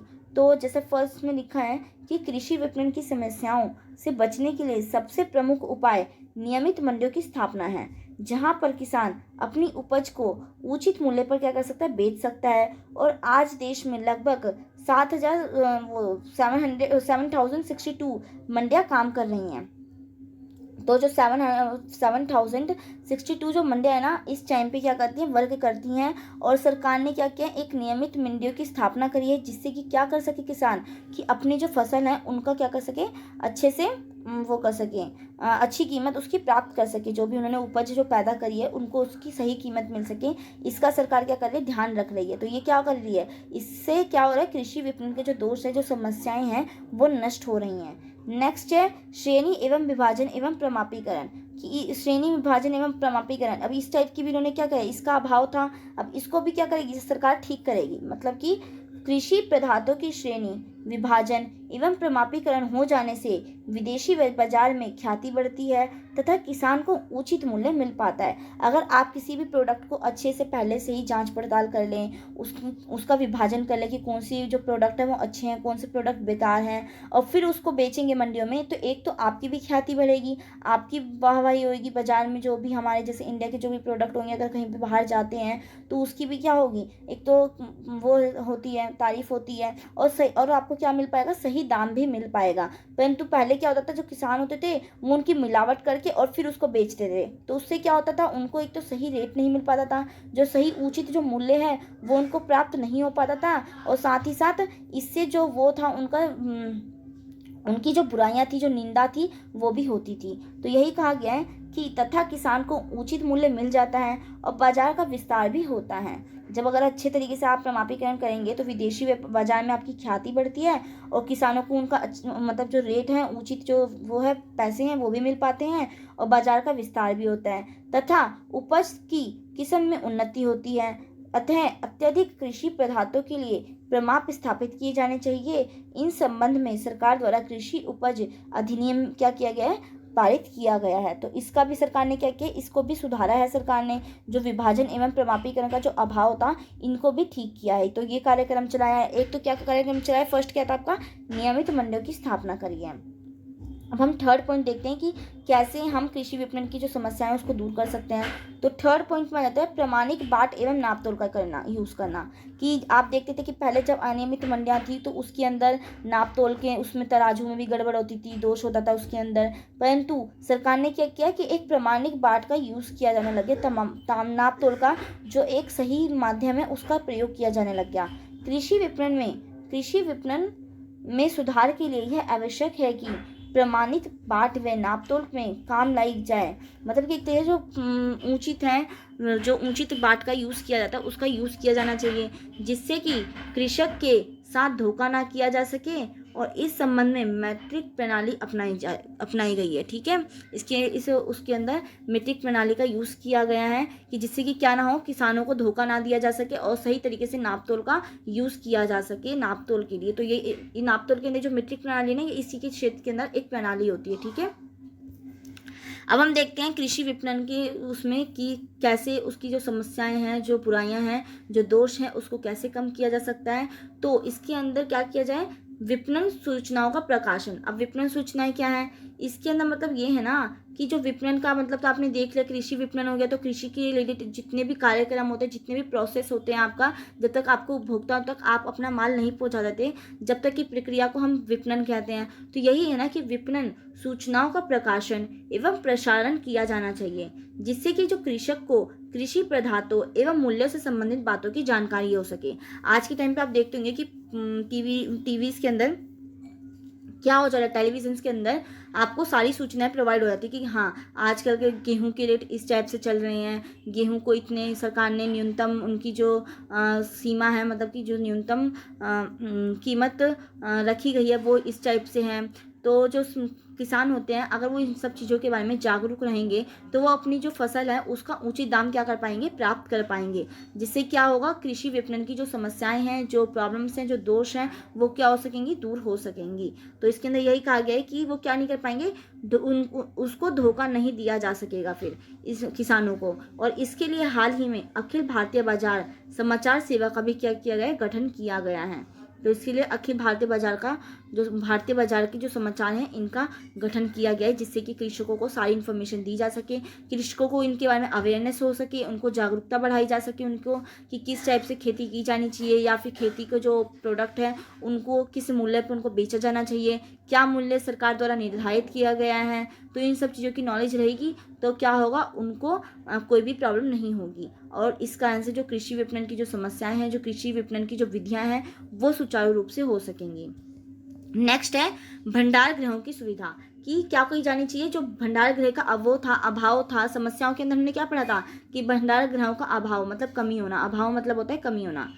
ठीक है, ये जो वर्ड होता है आपका, अगर भंडार गृह का अभाव लिखा है तो इसका मतलब कमी है, परंतु यहाँ पे क्या लिखा है कि भंडार गृहों की सुविधा, इट मीन्स कृषि पदार्थों की उचित विपणन के लिए भंडार गृहों की सुविधा बहुत अधिक आवश्यक होती है, जिससे कि क्या हो सके, बचत को उचित रूप से सुरक्षित रखा जा सके। जो भी आपके पास प्रोडक्ट बच जाता है उसको हम भंडार गृह में सेव करके, और जब अच्छे उसके रेट होंगे उस उत्पाद के, तब उसको बेचा जाएगा। तो क्या होगा, इससे कृषकों को फायदा होगा, इससे किसानों को अत्यधिक लाभ होगा और कृषि उपज के मूल्यों में स्थायित्व लाया जा सके। इसके लिए खदान भंडार क्षमता को बढ़ाने की आवश्यकता है। अगर मान लीजिए आपने कोई गेहूं का उत्पादन किया और गेहूं को भंडार करने की जगह ही नहीं है, अगर भंडार नहीं करने की जगह है तो उससे क्या होगा, कुछ टाइम बाद जो गेहूं है उसको एक तो किसानों को जल्दबाजी में किसी भी रेट पे क्या करना पड़ेगा, उसको बेचना पड़ेगा। और जब उसको वो बेच देंगे तो जो वो होंगे जमींदार होंगे या कोई भी, या किसान के पास भी मान लीजिए उन्होंने बेचा नहीं अभी और उनके पास ही वो रखा हुआ है, जब उनके पास वो रखा हुआ है तो वो क्या हो जाएंगे, सड़ गल जाएंगे, खराब हो जाएंगे वो। और जब वो खराब हो जाएंगे तो उससे क्या होगा, वो उत्पाद कम हो जाएगा। और जब वो उत्पाद कम होगा तो आपने इकोनॉमिक्स में ज़रूर, अगर आप पढ़ते होंगे, आपने पढ़ रखी होगी 11th-12th में, तो आप जानते हैं कि अगर किसी भी प्रोडक्ट की कमी हो जाती है बाजार में, अगर कोई प्रोडक्ट कम हो जाता है तो उसकी क्या हो जाती है, रेट में बहुत ज़्यादा उछाल आ जाती है, मतलब रेट उसके बहुत ज़्यादा बढ़ जाते हैं। क्यों? क्योंकि पूर्ति कम है, तो उसके कारण से क्या होगा, लोगों की डिमांड बढ़ेगी, लोगों की डिमांड बढ़ेगी तो इस कारण से जो सरकार होगी उसके लिए क्या करेगी, ज़्यादा पैसे चार्जेस करेगी, किसान भी इसी टाइप से करेगा। तो इससे क्या होगा, एक तो मतलब असामान्य रूप से पैसों की वो हो जाएगी, बढ़त हो जाएगी। तो इससे क्या होगा, एक तो उपभोक्ताओं को भी परेशानी का सामना करना पड़ेगा और साथ ही साथ किसको सामना करना पड़ेगा, किसानों को भी सामना करना पड़ेगा, क्योंकि उनका भी क्या होगा, एक तरीके से लॉस बहुत ज़्यादा अधिक मात्रा में हो जाता है। तो इसलिए कहा गया है कि भंडार गृहों की सुविधा करेंगे तो उससे क्या होगा, कृषि विपणन की जितनी भी समस्याएं हैं वो दूर हो पाएंगी। अब हम देख लेते हैं कि क्या क्या सुझाव दिए गए हैं। अभी तक तो हमने क्या क्या उसके अंदर क्या उपाय मतलब अपनाए हैं, क्या क्या उसको हमने कैसे ठीक किया है, उसके बारे में जो सरकार ने जो कार्यक्रम चलाए हैं उनके बारे में पढ़ा। परंतु हमारे क्या क्या सुझाव हैं, अब हम इनके बारे में देख लेते हैं। तो फर्स्ट सुझाव है कि कृषक को महाजन साहूकार के चंगुल से निकलने के लिए सस्ते ब्याज दर पे वित्तीय सुविधाएं उपलब्ध कराई जानी चाहिए। कि जो किसान लोग होते हैं, जो साहूकार से वो पैसे उधार लेते हैं ना, तो वो पैसे उधार ना ले सकें उसके लिए सरकार को क्या किया जाना चाहिए, एक सस्ते ब्याज की दर पर उनको एक वो करना चाहिए, बैंक उनको मुहैया करवाना चाहिए, जिससे कि जो बैंक है उन्हें कम ब्याज दर पर उन्हें पैसे ऋण मतलब उधार दे सके, जिससे कि किसानों को क्या ना हो, नुकसान ना हो और वो इनके चंगुल से निकल जाएंगे। आपने ज़रूर क्या कहते हैं, इनके बारे में सुना होगा, बंदोबस्त, वो क्या कहते हैं, बंदोबस्त, टर्म मेरे दिमाग में नहीं आ रही, कि मजदूरी, हाँ, बंदोबस्त मजदूरी होती है। तो उसमें क्या होता था कि किसान अगर किसी से उधार लेता था साहूकार से, तो अगर उनकी फसल नुकसान चली जाती थी तो फिर अगले साल वो क्या करता था, उनका एक तरीके से कर्जा हमेशा बना रहता था और वो उनका कर्जा उनकी एक पीढ़ी से दूसरी पीढ़ी से तीसरी पीढ़ी तक ये चलता रहता था। उससे क्या होता था, वो हमेशा उस साहूकार के गुलाम के तौर पर हमेशा रहते थे। तो यही होती थी। तो इस कारण से क्या क्या इसने क्या बोला है, सुझाव क्या दिया है कृषि विपणन की समस्या को दूर करने के लिए, कि जो मध्यस्थ हैं, जो महाजन हैं, उनकी एक तरीके से उनको चंगुल से निकालने के लिए सही तरीके से क्या किया जाना चाहिए, उनको कम ब्याज दर वाली कम ब्याज पर उनको ऋण प्रदान किया जाना चाहिए किसानों को। नेक्स्ट है सुझाव में कि परिवहन के सस्ते एवं पर्याप्त साधन विकसित किए जाने चाहिए, कि सस्ते से सस्ता उनको परिवहन प्रोवाइड किया जाना चाहिए, जिससे कि वो अपने माल को, जो उत्पाद है उसको इधर से उधर ट्रांसपोर्ट कर सके और ट्रांसपोर्ट में ज़्यादा खर्चा नहीं आएगा तो उनको क्या नहीं होगा, नुकसान नहीं होगा, फिर वो अपनी जो वो है फसल है उसको सही कीमत पर बेचकर अपना लाभ प्राप्त कर पाएंगे। अगर उनको परिवहन में ज़्यादा पैसे लग जाते हैं तो उससे उनको नुकसान होगा, क्योंकि फिर उनको उतना ज़्यादा प्रॉफिट नहीं होगा।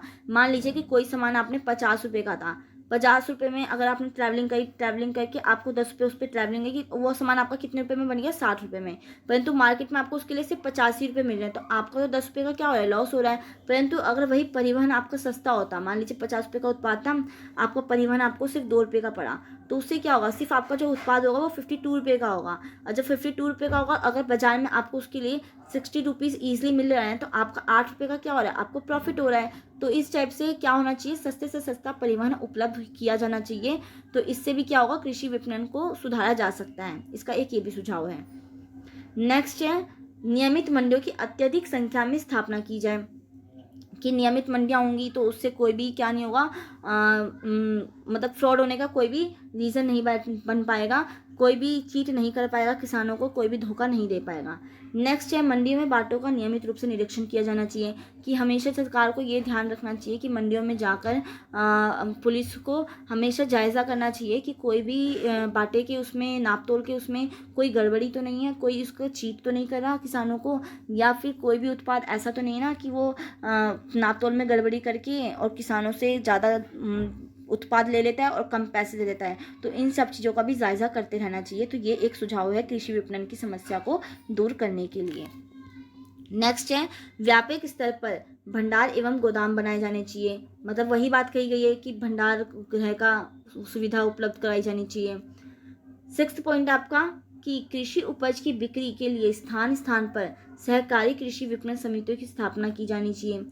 7th पॉइंट है किसानों में शिक्षा का प्रसार किया जाना चाहिए, जिससे कि उनको क्या हो, वो उसके बारे में जागरूक हो सके और उनको कोई भी क्या नहीं कर सके, धोखा नहीं दे पाएगा। अगर उनको इस चीज़ की नॉलेज होगी कि हमारा उत्पाद कितने रुपए में बेचा जा सकता है, सरकार ने क्या न्यूनतम कीमत निर्धारित करी है, तो उससे वो अधिक कीमत पे क्या करेंगे, बाजार में बेचना चाहेंगे। परंतु अगर उनको इस चीज़ की नॉलेज ही नहीं रहेगी तो कोई भी उनको क्या कर सकता है, ईजिली उल्लू बना सकता है और उनसे सस्ते दामों पर क्या कर सकता है, उत्पाद को खरीद सकेगा। तो इस चीज़ का भी ध्यान रखा जाना चाहिए। अब हम देख लेते हैं कि भारत में कृषि उपज के विपणन की अन्य व्यवस्थाएं क्या क्या हैं, कि कृषि विपणन के लिए क्या क्या व्यवस्थाएं की गई हैं। तो फर्स्ट है आपका गाँव में बिक्री।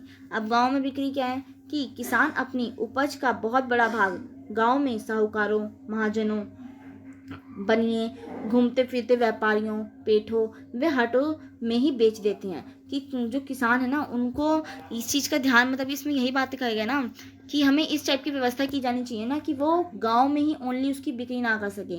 मतलब पहले जो किसान होता था ना, वो क्या करता था ना, जो भी अपनी फसल होती थी उनको गांव के साहूकारों या जो मतलब जो थोड़े अमीर तबके के जो लोग होते थे, जैसे बनिया हो गए, इनको वो बेच देते थे। उनको वो ये नहीं देखते थे कि हाँ हमें प्रॉपर वे में मार्केट में जाकर बेचना चाहिए जिससे कि उन्हें सही कीमत मिल सके। वो क्या करते थे, उनको गाँव की में ही बिक्री कर देते थे उसकी। लेकिन आज परिवहन के साधनों के विकास से, नियमित मंडियों में वृद्धि से एवं सह विपणन की जानकारी और ग्रामीण विकास एवं चेतना तथा साहूकारों के प्रभाव में कमी होने से क्या हुआ है, कृषि वस्तुओं की गांव में बिक्री होने में कुछ कमी आई है। तो इस टाइप से हमने सुधार भी देखे कि ये व्यवस्थाएं की गई जिसके कारण क्या हुआ है, गांव की बिक्री में कमी आई है। ठीक है, जो गांव में पहले जो लोग होते थे वो कर देते थे, बेच दिया करते थे किसान जो लोग होते थे साहूकारों को। तो अब इसके अंदर हमने कमी देखी है। क्यों? क्योंकि एक तो यातायात के साधनों में वृद्धि हुई है और आपको एक तरीके से उसकी नॉलेज, किसानों को उसके लिए जागरूक किया जाता है। तो इस कारण से इनके अंदर वो अब क्या नहीं करते, गांव में ही ओनली उस सामान, उस प्रोडक्ट को नहीं बेचते देते, वो अब बाजार में जाकर एक सही कीमत पर क्या करते हैं, उस उत्पाद को बेचते हैं। नेक्स्ट आपका हो जाता है मेलों में बिक्री। अब इसमें क्या है कि भारत मेलों के लिए सुविख्यात है। आप जानते हैं कि हमारे देश में अलग अलग राज्यों में कितने टाइप से मेलों का उत्सव मनाया जाता है। यहाँ लगभग 1700 मेले, कुछ मेले कृषि प्रधान एवं पशुओं के लगते हैं। जो हमारा जो भारत है उसमें 1700 से अधिक मेले क्या लगते हैं, कृषि से रिलेटेड देखा जाएगा, एग्रीकल्चर के क्षेत्र से रिलेटेड या फिर पशुओं से रिलेटेड लगते हैं, जिनमें से लगभग 40% मेले कृषि पदार्थों के होते हैं जो मुख्य रूप से बिहार एवं उड़ीसा में पाए जाते हैं। मेले के स्थानों के आसपास के कृषकों इन्हीं मेलों में अपनी क्या करते हैं, क्या कहते हैं, जो अपने वो होता है प्रोडक्ट होता है उसको बेचते हैं। आप देखते हैं कि हाँ मेला लगता है तो उससे कहीं ज़्यादा रोजगार के साधन भी बढ़ते हैं, रोजगार की एक तरह रोजगार में वृद्धि होती है, कई लोगों को रोजगार मिल जाता है। तो वो क्या करते हैं, किसान जो लोग होते हैं वो अपने एक तरीके से इन्हीं मेलों में जाकर अपने प्रोडक्ट को सेल करते हैं जिससे कि उनको भी सही मुनाफा मिल जाता है। नेक्स्ट है मंडियों में बिक्री। तो मंडियों से तात्पर्य है उन स्थानों से होता है जहां थोक मात्रा में क्या होता है, कृषि पदार्थों का क्रय एवं विक्रय होता है। ये थोड़ा गलत लिख दिया, क्रम नहीं है, ये क्रय है। ठीक है, क्रय विक्रय के नाम में आपने पढ़ रखा है, क्रय है, क्रय एवं विक्रय होता है, मतलब बेचा व खरीदा जाता है।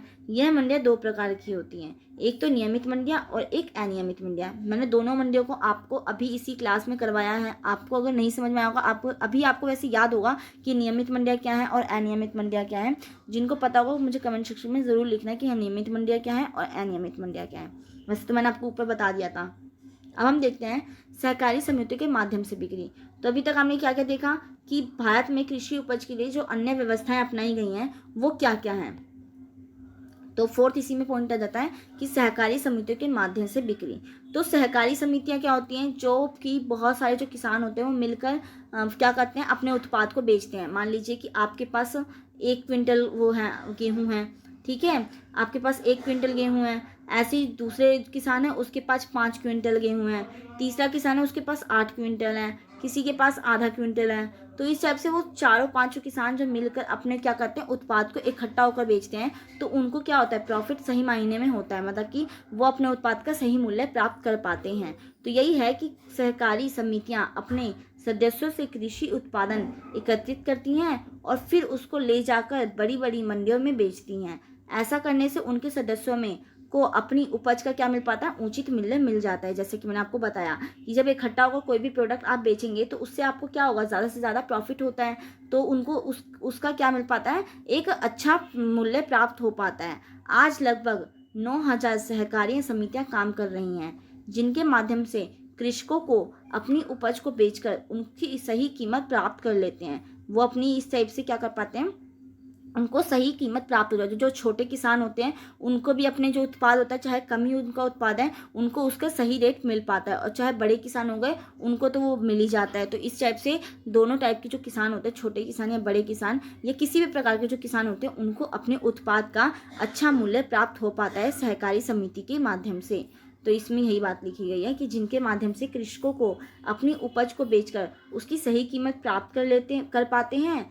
सही मायने में कहा जाए तो कृषि उत्पादों के विपणन का सही तरीका यही है कि कृषि उत्पादों का अगर विपणन है, विपणन में जो प्रक्रिया आती है बेचने की प्रक्रिया के अंदर हमें सहकारी समितियों के माध्यम से क्या किया जाना चाहिए, उत्पाद को बेचा जाना चाहिए, जिससे कि उनको सही मूल्य में अपना सही तरीके से उनको अपना मूल्य प्राप्त हो सके सही उत्पाद का। ठीक है, तो इसके अंदर यही है। अब नेक्स्ट जो आपका चैप्टर होगा, आपका चैप्टर 3 होगा उद्योग नीतियाँ एवं प्रदर्शन।